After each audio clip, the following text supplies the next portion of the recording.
दोस्तों, आज की कहानी एक ऐसी सीख देने वाली है जो आपके जीवन को बदल सकती है।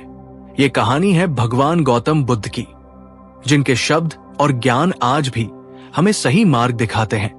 तो चलिए जानते हैं कैसे क्रोध हमें अछूत बना देता है। एक दिन गौतम बुद्ध अपने शिष्यों के साथ आश्रम में बैठे थे। पूरा वातावरण शांति और सुकून से भरा हुआ था। बुद्ध आंखें बंद किए ध्यान में मग्न थे। उनके शिष्य जो उनके आसपास बैठे थे, उन्हें इस तरह देखकर चिंतित हो उठे। एक शिष्य ने धीमे स्वर में दूसरे से पूछा, गुरुजी आज इतने शांत क्यों हैं? कहीं वो अस्वस्थ तो नहीं? दूसरा शिष्य बोला, शायद हमसे कोई गलती हो गई हो। क्या हमें उनसे पूछना चाहिए? शिष्य अपनी जगह पर बैठे, लेकिन उनकी चिंता बढ़ती जा रही थी। तभी एक व्यक्ति दूर से जोर से चिल्लाते हुए आश्रम की ओर आता दिखा। मुझे सभा में बैठने की अनुमति क्यों नहीं दी गई? वो गुस्से में भरा हुआ था। उसकी आवाज इतनी तेज थी कि पूरे आश्रम में गूंज गई। बुद्ध अब भी ध्यान में बैठे रहे। उन्होंने न आंखें खोली, न कोई प्रतिक्रिया दी। वो व्यक्ति और करीब आकर फिर चिल्लाया, आपने मुझे अंदर क्यों नहीं आने दिया? मुझे जवाब चाहिए। ये देखकर एक उदार शिष्य ने सुझाव दिया, गुरुजी, उसे सभा में आने की अनुमति दे देनी चाहिए। आखिर ये आश्रम तो सबके लिए है। तभी बुद्ध ने अपनी आंखें खोली। उनकी नजरें गहरी थी, जैसे वो सब कुछ पहले से ही जान चुके हों। उन्होंने शांत स्वर में कहा, नहीं, उसे प्रवेश नहीं दिया जा सकता। वो अछूत है। बुद्ध की ये बात सुनकर शिष्य चौंक गए। एक ने साहस करके पूछा, गुरुजी, हमारे आश्रम में तो जात पात का कोई भेदभाव नहीं है, फिर वो अछूत कैसे हो सकता है? बुद्ध मुस्कुराए और बोले, हाँ, वो अछूत है, लेकिन उसका अछूतपन उसकी जाति या जन्म से नहीं, उसके क्रोध से है। शिष्य ये सुनकर और भी हैरान हो गए। बुद्ध ने अपनी बात को विस्तार से समझाया। क्रोधी व्यक्ति अपना मानसिक संतुलन खो देता है। उसका क्रोध उसकी एकाग्रता को भंग कर देता है। क्रोधी व्यक्ति मानसिक हिंसा करता है, और हिंसा अहिंसा के मार्ग से भटकाने वाली सबसे बड़ी बाधा है। जब तक कोई व्यक्ति क्रोध में है, तब तक वो अछूत है। बुद्ध की बातें सुनते ही शिष्य शांत हो गए। वहां खड़ा वो क्रोधित व्यक्ति, जो अब तक गुस्से में तमतमाया हुआ था, धीरे धीरे शांत होने लगा। उसने बुद्ध की बातों को मन में उतारा। उसकी आंखें झुक गई और पश्चाताप के भाव से भरा वो बुद्ध के चरणों में गिर पड़ा। गुरुजी, मुझे क्षमा करें। मैंने गुस्से में आपसे और आश्रम से अन्याय किया। मैं अब कभी क्रोध नहीं करूंगा। कृपया मुझे स्वीकार करें। उसने विनम्रता से कहा। बुद्ध ने उसे उठाते हुए कहा, सच्चा परिवर्तन तभी संभव है जब तुम अपने क्रोध पर नियंत्रण पाओ। याद रखो, अहिंसा ही मनुष्य का सबसे बड़ा धर्म है। वो व्यक्ति उनकी इस शिक्षा को सदा के लिए अपने जीवन में उतारने का संकल्प लेता है। क्रोध न केवल हमारी शांति छीन लेता है, बल्कि हमें दूसरों से भी दूर कर देता है। जब हम क्रोध में होते हैं, तो हम दूसरों के लिए अछूत बन जाते हैं। इसलिए हमें हमेशा अपने क्रोध पर नियंत्रण रखना चाहिए, क्योंकि क्रोध से तन, मन और धन की हानि होती है। सच्चा संतुलन और शांति अहिंसा के मार्ग पर चलने से ही प्राप्त होती है। उस दिन के बाद वो व्यक्ति पूरी तरह बदल चुका था। उसने न केवल क्रोध को त्यागने का प्रण लिया, बल्कि अपने जीवन को दूसरों की सेवा और सहायता में समर्पित करने का निश्चय किया। आश्रम में लौटने के बाद उसने बुद्ध से अपने जीवन को और बेहतर बनाने के लिए मार्गदर्शन मांगा। गुरुजी, उसने विनम्रता से कहा, मैंने आज समझा कि क्रोध मुझे भीतर से कमजोर और अंधा बना देता है। कृपया मुझे ये भी सिखाएं कि मैं हमेशा शांत और स्थिर कैसे रहूं। बुद्ध ने मुस्कुराते हुए कहा, शांत रहना एक कला है और इसे अभ्यास के माध्यम से सीखा जा सकता है। लेकिन सबसे पहले ये जानना जरूरी है कि क्रोध क्यों आता है। क्रोध तब उत्पन्न होता है जब हमारी इच्छाएं पूरी नहीं होती, या जब हमारा अहंकार आहत होता है। अहंकार को त्यागो और क्रोध स्वतः ही समाप्त हो जाएगा। फिर बुद्ध ने उसे और शिष्यों को एक कथा सुनाई। एक बार एक साधु नदी के किनारे ध्यान कर रहा था। तभी एक युवक ने आकर उसे अपशब्द कहे और गालियां दी। साधु ने उसकी ओर देखा लेकिन कुछ नहीं कहा। युवक ने क्रोध में आकर पूछा, तुम चुप क्यों हो? मैंने तुम्हें गालियां दी हैं। साधु ने मुस्कुराकर उत्तर दिया, यदि कोई मुझे उपहार देता है और मैं उसे स्वीकार नहीं करता तो वो उपहार किसका रहेगा? युवक चौंका। साधु ने कहा, मैंने तुम्हारे अपशब्दों को स्वीकार नहीं किया, इसलिए वे तुम्हारे ही पास है। बुद्ध ने कथा पूरी करते हुए कहा, यह समझना जरूरी है कि क्रोध दूसरों की गलती से नहीं, हमारे उसे स्वीकार करने से बढ़ता है। अगर तुम इसे अस्वीकार कर दोगे तो क्रोध तुम पर असर नहीं करेगा। वो व्यक्ति बुद्ध की बातों को ध्यान से सुन रहा था। उसने ठान लिया कि अब वो न केवल क्रोध से मुक्त रहेगा बल्कि दूसरों को भी इस मार्ग पर चलने के लिए प्रेरित करेगा। समय बीतने के साथ उस व्यक्ति का जीवन पूरी तरह बदल गया। उसने गांव-गांव जाकर लोगों को क्रोध और अहंकार के दुष्प्रभाव के बारे में समझाना शुरू कर दिया। उसने सिखाया कि क्रोध न केवल मन को अशांत करता है बल्कि रिश्तों को भी नष्ट कर देता है।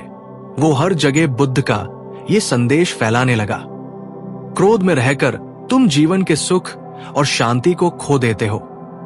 ये एक ऐसी आग है जो तुम्हें भीतर से जलाती है, लेकिन यदि तुम इसे समझकर इससे मुक्त हो जाओ तो तुम्हारा जीवन शांति और प्रेम से भर जाएगा। धीरे धीरे उस व्यक्ति के प्रयासों से गांव के लोग भी बदलने लगे। जो पहले छोटी छोटी बातों पर लड़ते थे, अब वे शांतिपूर्ण तरीके से अपने मतभेद सुलझाने लगे। उसका जीवन खुद एक प्रेरणा बन गया। जब वो व्यक्ति बुद्ध से अंतिम बार मिलने आया तो उसने उनके चरणों में सिर झुकाते हुए कहा, गुरुजी, आज मैं समझता हूं कि जीवन में शांति और प्रेम से बढ़कर कुछ नहीं। आपने मुझे क्रोध के अंधकार से बाहर निकाला और प्रकाश दिखाया। बुद्ध ने उसे आशीर्वाद देते हुए कहा, याद रखो, सच्ची साधना वही है जब तुम अपने जीवन से दूसरों को भी प्रकाश दिखा सको। वो व्यक्ति आजीवन दूसरों की मदद करता रहा और जहां जहां वह गया वहां बुद्ध का संदेश फैलाता रहा। उसकी कहानी एक प्रेरणा बन गई कि क्रोध को त्यागने वाला व्यक्ति न केवल खुद को बदलता है बल्कि पूरे समाज में बदलाव ला सकता है। क्रोध एक ऐसा शत्रु है जो हमें भीतर से खोखला कर देता है। इसे त्यागने का मतलब है खुद को और अपने आसपास की दुनिया को बेहतर बनाना। बुद्ध का यह संदेश आज भी प्रासंगिक है। क्रोध का उत्तर क्रोध नहीं है, शांति ही सच्चा समाधान है। उस व्यक्ति ने बुद्ध से विदा लेकर अपने जीवन को पूरी तरह से सेवा और शांति के मार्ग पर समर्पित कर दिया। उसने गांव-गांव घूमकर बुद्ध के उपदेशों का प्रचार करना शुरू कर दिया। जहां भी वो जाता, लोग उसकी बातों को सुनकर प्रभावित होते और अपने जीवन में बदलाव लाने का प्रयास करते। एक दिन वो व्यक्ति एक ऐसे गांव पहुंचा जो लंबे समय से विवादों और झगड़ों का केंद्र बना हुआ था। गांव के लोग छोटी छोटी बातों पर लड़ाई झगड़े करते रहते थे और वहां का माहौल हमेशा अशांत रहता था। उसने गांव के सभी लोगों को एक जगह इकट्ठा किया और शांतिपूर्ण स्वर में कहा, मित्रों, मैं भी कभी क्रोध का दास था। गुस्सा मेरी सबसे बड़ी कमजोरी थी और इसी कारण मैंने कई बार खुद को और दूसरों को दुख पहुंचाया। लेकिन एक दिन मैंने गौतम बुद्ध से सीखा कि क्रोध को त्यागने से जीवन कैसे बदल सकता है। गांव वाले ध्यान से उसकी बातें सुन रहे थे। उनमें से एक बुजुर्ग ने कहा, यहाँ के झगड़ों की वजह से हमारे रिश्ते टूट गए हैं। भाई का दुश्मन बन गया है। क्या हमें भी इस क्रोध से छुटकारा मिल सकता है? उस व्यक्ति ने मुस्कुराते हुए कहा, जरूर, लेकिन इसके लिए पहला कदम है अपने क्रोध को समझना। जब भी आपको गुस्सा आए, तुरंत अपने मन से पूछें, ये गुस्सा मुझे क्या देगा? क्या ये मेरी समस्या का समाधान करेगा या इसे और बड़ा बना देगा? उसने उन्हें बुद्ध की एक और कथा सुनाई। एक बार एक राजा ने अपने सेवक को हुक्म दिया कि गर्मी में उसे ठंडा पानी तुरंत लाकर दे। सेवक थोड़ा देर कर बैठा और राजा गुस्से से भर उठा। उसने सेवक को दंड देने का आदेश दिया। तभी एक मंत्री ने राजा से पूछा, महाराज, यदि आप इस गुस्से को रोक दें और शांति से सोचें तो क्या आपका ये क्रोध सेवक की गलती सुधार देगा? राजा ठहर गया और सोचने लगा। उसने महसूस किया कि क्रोध न केवल उसकी शक्ति को कम कर रहा है, बल्कि उसकी सोचने की क्षमता को भी। उसने सेवक को माफ कर दिया और अपने क्रोध पर नियंत्रण रखने का प्रण लिया। उस दिन से गांव वालों ने क्रोध पर काबू पाने का अभ्यास शुरू किया। जब भी किसी को गुस्सा आता, वो व्यक्ति उन्हें समझाता कि गुस्सा केवल नुकसान ही करता है। धीरे धीरे गांव में शांति लौट आई। लोग अपने मतभेदों को बातों से सुलझाने लगे। गांव के बच्चों ने भी ये आदत सीख ली कि झगड़ों के बजाय समाधान पर ध्यान देना है। कुछ वर्षों बाद वो व्यक्ति फिर से बुद्ध से मिलने गया। अब वो पहले से कहीं अधिक शांत और स्थिर दिख रहा था। उसकी आंखों में आत्मविश्वास और मन में संतोष झलक रहा था। उसने बुद्ध के चरणों में सिर झुकाते हुए कहा, गुरुजी, आपने जो शिक्षा दी उसे मैंने अपने जीवन में अपनाया और जहां जहां गया उसे फैलाया। आज मुझे ऐसा लगता है कि क्रोध को त्यागने से न केवल मेरा बल्कि कई और लोगों का जीवन बदल गया है। बुद्ध ने प्रसन्न होकर कहा, तुमने सच्चे अर्थों में ज्ञान को प्राप्त किया है। ज्ञान केवल अपने लिए नहीं होता, ये तब पूर्ण होता है जब इसे दूसरों के जीवन में बदलाव लाने के लिए इस्तेमाल किया जाए। उस व्यक्ति की कहानी पूरे राज्य में प्रसिद्ध हो गई। लोग उसे प्रेरणा के रूप में देखने लगे। वो एक जीता जागता उदाहरण बन गया कि कैसे एक क्रोधी और अशांत व्यक्ति भी अपने जीवन को बदलकर दूसरों के लिए प्रकाश का स्रोत बन सकता है। इस कहानी से हमें ये सीख मिलती है कि क्रोध केवल हमें और हमारे आसपास की दुनिया को नष्ट करता है।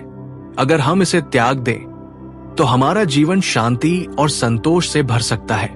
गौतम बुद्ध का यह संदेश सदियों बाद भी उतना ही सार्थक है। क्रोध को समझो, उसे नियंत्रित करो और जीवन को प्रेम व शांति से भर लो।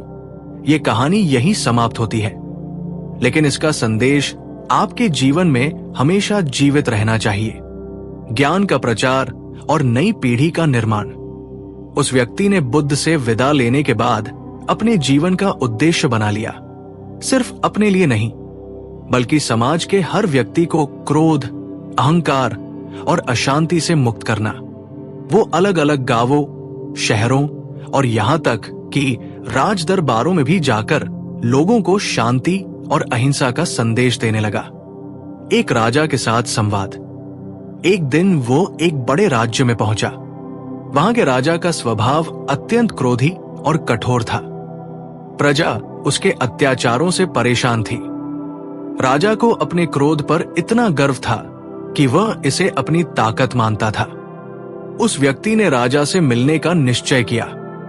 जब वो राजा के सामने पहुंचा तो उसने निवेदन किया, महाराज, क्या मैं आपको एक छोटा सा प्रयोग करने की अनुमति मांग सकता हूं? राजा, जो बहुत अहंकारी था, पहले तो हंसा और बोला, तुम जैसा एक सामान्य व्यक्ति मुझे क्या सिखा सकता है? लेकिन मैं तुम्हारी हिम्मत देखकर तुम्हें यह मौका देता हूं। बताओ क्या करना है? उस व्यक्ति ने एक पात्र में पानी भरवाने को कहा और बोला, महाराज, इस पात्र में पानी देखिए, ये शांत है और साफ है। अगर आप इसमें अपना प्रतिबिंब देखें तो ये स्पष्ट दिखाई देगा। फिर उसने एक सेवक को बुलाया और पानी में हलचल करने को कहा। जब पानी में लहरें उठी तो उसने राजा से पूछा, अब क्या आप अपना चेहरा साफ देख सकते हैं? राजा ने जवाब दिया, नहीं, पानी अब स्पष्ट नहीं है। तब उस व्यक्ति ने समझाया, महाराज, यही हमारे मन की स्थिति है। जब हम शांत रहते हैं तो हमारे विचार, निर्णय और जीवन में सब कुछ स्पष्ट होता है। लेकिन क्रोध हमारी शांति को भंग कर देता है और हम सही और गलत के बीच का अंतर नहीं समझ पाते। क्रोध आपकी ताकत नहीं है, यह आपकी सबसे बड़ी कमजोरी है। राजा को उसकी बातों का गहरा प्रभाव हुआ। उसने अपने जीवन में क्रोध पर काबू पाने का प्रण लिया और अपने प्रजाजनों से क्षमा मांगी। समाज में सकारात्मक बदलाव। उस व्यक्ति का संदेश केवल व्यक्तिगत नहीं था, वो समाज के हर वर्ग तक पहुंचा। उसने बच्चों को सिखाया कि धैर्य और सहनशीलता से जीवन में हर समस्या का समाधान हो सकता है। महिलाओं को उसने प्रेरित किया कि वे अपने घरों में शांति और प्रेम का वातावरण बनाएं। उसने व्यापारियों को समझाया कि गुस्से और अधीरता से व्यापार और संबंध दोनों बिगड़ सकते हैं। धीरे धीरे वो जिस भी गांव या शहर में गया, वहां का वातावरण बदलने लगा। लोग झगड़ों के बजाय संवाद और सहनशीलता का रास्ता अपनाने लगे। आश्रम की ओर लौटना। कई वर्षों बाद वो व्यक्ति फिर से गौतम बुद्ध के आश्रम पहुंचा। अब वो उम्रदराज हो चुका था, लेकिन उसकी आंखों में एक अद्भुत चमक थी। उसके चेहरे पर संतोष और आत्मविश्वास झलक रहा था। उसने बुद्ध के चरणों में सिर झुकाते हुए कहा, गुरुजी, आपकी शिक्षा ने न केवल मेरा जीवन बदला, बल्कि हजारों लोगों के जीवन को भी। मैंने अपने क्रोध को तो त्याग दिया, लेकिन अब यह भी जान लिया कि दूसरों के क्रोध को शांति में बदलना ही सच्चा धर्म है। बुद्ध ने उसे गले लगाते हुए कहा, तुमने अपने जीवन को ज्ञान और सेवा का माध्यम बना दिया। यही सच्चा तप और साधना है। उस व्यक्ति की कहानी आज भी सुनाई जाती है। वो न केवल अपने समय का आदर्श बना, बल्कि आने वाली पीढ़ियों के लिए प्रेरणा बन गया। उसकी शिक्षा थी कि क्रोध केवल हमारी कमजोरी को उजागर करता है, लेकिन क्षमा और शांति हमारी असली ताकत को दिखाते हैं। जीवन में क्रोध को त्यागने का मतलब केवल स्वयं को शांत करना नहीं है, बल्कि समाज में भी प्रेम और शांति का प्रसार करना है। जब हम दूसरों को प्रेरित करते हैं, तो हम असल में अपने जीवन को सार्थक बनाते हैं। यही गौतम बुद्ध का संदेश था, और यही वो व्यक्ति अपने जीवन के माध्यम से साबित कर गया। ये कहानी खत्म जरूर होती है, लेकिन इसका संदेश कभी समाप्त नहीं होगा। समाज में स्थायी परिवर्तन। उस व्यक्ति का जीवन अब एक प्रेरणा बन चुका था। लोग उसे सम्मान की दृष्टि से देखते थे, और उसके साथ वक्त बिताना उनके लिए सम्मान की बात थी।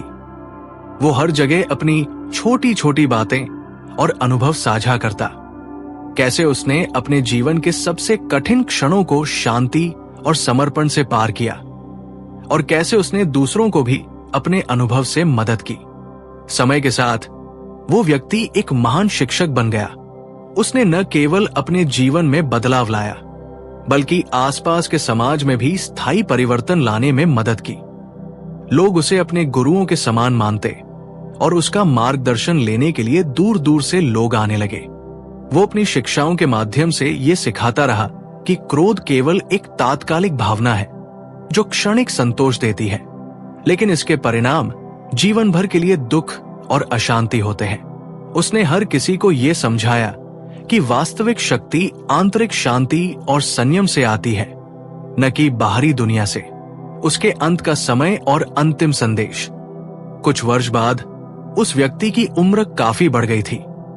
वो अब शांति से अपने जीवन के अंतिम दिनों को बिताने के लिए बुद्ध के आश्रम लौट आया। अपने जीवन के आखिरी पड़ाव में उसने एक अंतिम बार अपने शिष्यों को एकत्र किया। प्रिय शिष्यों, उसने कहा, मुझे ये समझने में कई साल लगे कि जीवन का असली उद्देश्य क्या है। हम जितना ज्यादा बाहर की दुनिया में शांति ढूंढते हैं, उतना ही हम अंदर की शांति को खोते जाते हैं। जीवन के हर छोटे से छोटे पल में संतोष, शांति और प्रेम को महसूस करना ही सबसे बड़ा सुख है। उसने सभी से ये भी कहा, अब मुझे किसी और उपदेश की आवश्यकता नहीं है। जीवन में शांति पाने का रास्ता सरल है। वो है खुद से सच्चा और ईमानदार होना। क्रोध, अहंकार और द्वेष की कोई जगह नहीं होनी चाहिए। यदि आप सच में जीवन में शांति चाहते हैं, तो खुद को स्वीकार करें और दूसरों के साथ करुणा और प्रेम से पेश आएं। यहां तक कि अपने जीवन के अंतिम समय में भी वो व्यक्ति न केवल शांति की बात कर रहा था, बल्कि खुद शांति के अवतार के रूप में सबके सामने था। उसकी आखिरी सांस। उस दिन के बाद वो व्यक्ति बहुत ही शांतिपूर्ण तरीके से अपनी अंतिम सांसें लेने के लिए तैयार हो गया। बुद्ध के सामने वो जीवन के इस अंतिम क्षण को भी समझकर संतुष्ट होकर छोड़ने वाला था। बुद्ध, जिन्होंने उसे हमेशा मार्गदर्शन किया था, उसके पास पहुंचे और कहा, तुमने जीवन के सबसे बड़े सत्य को पा लिया है। तुम्हारा जीवन एक प्रकाश बनकर दूसरों को दिखाएगा। उस व्यक्ति ने एक अंतिम बार बुद्ध की ओर देखा। उनकी दृष्टि में आभार और शांति का एक अद्भुत मिश्रण था। उसने अपने दिल में वही सच्चाई महसूस की जो वो हमेशा सिखाता रहा था। क्रोध को त्यागने से जीवन सच्चे सुख और शांति का अनुभव करता है। उसकी धरोहर और उपदेश। वो व्यक्ति अब इस दुनिया से चला गया, लेकिन उसकी धरोहर और उपदेश जीवित रहे। उस व्यक्ति का नाम सदियों तक याद रखा जाएगा, क्योंकि उसने दुनिया को यह समझाया कि अगर मनुष्य अपने क्रोध पर काबू पा ले तो वो न केवल अपने जीवन को बदल सकता है, बल्कि पूरे समाज में एक नई सुबह ला सकता है। उसका जीवन ये दिखाता है कि किसी भी व्यक्ति का असली महानता केवल उसके कार्यों और शब्दों से नहीं, बल्कि उसके आंतरिक शांति और संतुलन से मापी जाती है। और जब कोई व्यक्ति अपनी आंतरिक शांति और आत्मनिर्भरता को पा लेता है तो वो अपने आसपास की दुनिया को भी बदल सकता है। उस व्यक्ति की ये कहानी हमें ये सिखाती है कि जीवन का सबसे बड़ा उपहार शांति और आत्मज्ञान है। जो व्यक्ति अपने भीतर के क्रोध और नफरत को शांत कर पाता है, वही सचमुच आत्मनिर्भर और महान होता है। गौतम बुद्ध की शिक्षाएं न केवल आत्मसंयम की बात करती हैं, बल्कि ये भी सिखाती है कि हम अपने जीवन को कैसे बेहतर बना सकते हैं और दूसरों के जीवन में भी बदलाव ला सकते हैं। उस व्यक्ति की तरह हम सब भी अपने भीतर की क्रोध की लहरों को शांत कर सकते हैं और जीवन के हर पल को शांति, प्रेम और अहिंसा से भर सकते हैं, क्योंकि सच्ची महानता अंदर से ही आती है और यही जीवन का सबसे बड़ा सत्य है। अगर ये कहानी आपको पसंद आई हो तो इसे जरूर शेयर करें। हमारे channel inspirational story by Nishant को सब्सक्राइब करें और नई प्रेरक कहानियों के लिए जुड़े रहें। धन्यवाद।